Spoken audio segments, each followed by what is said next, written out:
اس آیہ مبارکہ میں ایک تو لفظ آیا قضیت الصلاۃ، جبکہ نماز ادا ہو چکے۔ اس لفظ سے میری زندگی کا ایک دلچسپ واقعہ متعلق ہے، وہ میں آپ کو سنا دوں۔ ہمارے ہاں جو انکار حدیث کا فتنہ اٹھا، اور اگرچہ پہلے کچھ اور لوگ تھے جنہوں نے اس کے لیے ابتدائی مواد تیار کیا ہے، اسلم جیراج پوری اور عبداللہ چکرالوی، یہ دو شخصیتیں تھیں، لیکن اس کو زیادہ شد و مت کے ساتھ اور شرح و بسط کے ساتھ اور بڑے ہی عمدہ انداز نگارش کے ساتھ یہ غلام احمد پرویز صاحب نے اسے عام کیا۔ وہ گویا کہ سمبل بن گئے اس فتنہ انکار حدیث کے۔ انہوں نے ایک تصور یہ پیش کیا کہ صلاۃ کے معنی نماز جو ہے یہ ہے ہی نہیں۔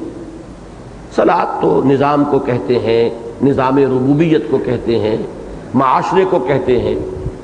تو یہ انہوں نے تصور دیا ہے کہ یہ در حقیقت ہمارے زوال اور ہمارے قرآن مجید کی اصل تعلیمات سے بعد کا مظہر ہے کہ ہم نے صلاۃ کے معنی کر دیے نماز۔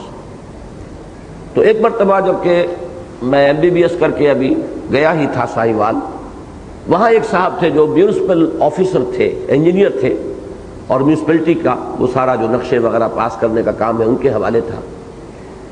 آدمی بہت شریف تھے، اس میں کوئی شک نہیں، لیکن کٹر پرویزی۔ اور اس سے میں در حقیقت اشارہ کر رہا ہوں کہ کتنے ہی لوگ ہمارے معاشرے میں بنیادی طور پر شریف، لیکن یہ کہ وہ مغالطے کے اندر مبتلا ہو جاتے ہیں۔ کوئی بات جو ہے اس انداز میں کہی گئی ہے کہ وہ ان کے دل میں اتر گئی ہے۔ تو ایک روز گفتگو ہو رہی تھی تو انہوں نے چیلنجنگ انداز میں یہ کہا کہ کوئی آیت قرآن کی آپ مجھے ایسی بتائیے جس میں صلاۃ کے معنی معاشرہ نہ کیے جا سکتے ہو۔ تو ایک دفعہ تو میں بھی ہل گیا، میں نے کہا کہ یہ جو اس طرح یہ بات کر رہے ہیں تو انہوں نے پورا دیکھ بھال لیا ہوگا، اور قرآن مجید کا پورا اس اعتبار سے انہوں نے جائزہ لے لیا ہوگا، تب اس دھڑلے کے ساتھ اور اس چیلنجنگ انداز میں کہہ رہے ہیں۔ تو میں کچھ چکرایا، لیکن اچانک پھر اس آیت کی طرف ذہن اللہ تعالیٰ نے منتقل کر دیا، فَإِذَا قُضِيَتِ الصَّلَاةُ فَانتَشِرُوا فِي الْأَرْضِ۔ میں نے کہا یہاں صلاۃ کے معنی اگر معاشرہ کریں گے تو اس کے معنی یہ ہے کہ جب معاشرے کا تیا پانچا کر چکو اور زمین میں منتشر ہو جاؤ، یہ ترجمہ کریں گے آپ؟ کہنے نہیں۔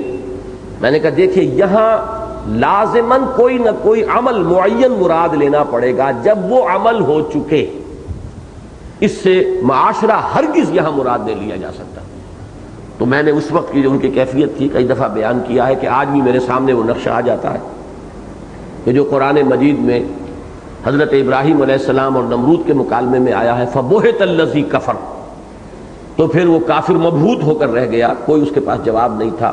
تو میرے ذہن میں اب بھی ان کی وہ جو شکل ہے اس وقت موجود ہے کہ کس طرح ایک دم وہ ایسے ہو کر رہ گئے تھے ہکا بکا کہ جیسے ان کے پاؤں تلے سے زمین نکل گئی۔ فَإِذَا قُضِيَتِ الصَّلَاةُ فَانتَشِرُوا فِي الْأَرْضِ، جب نماز ادا ہو چکے تو اب تم منتشر ہو سکتے ہو، پھیل سکتے ہو زمین میں۔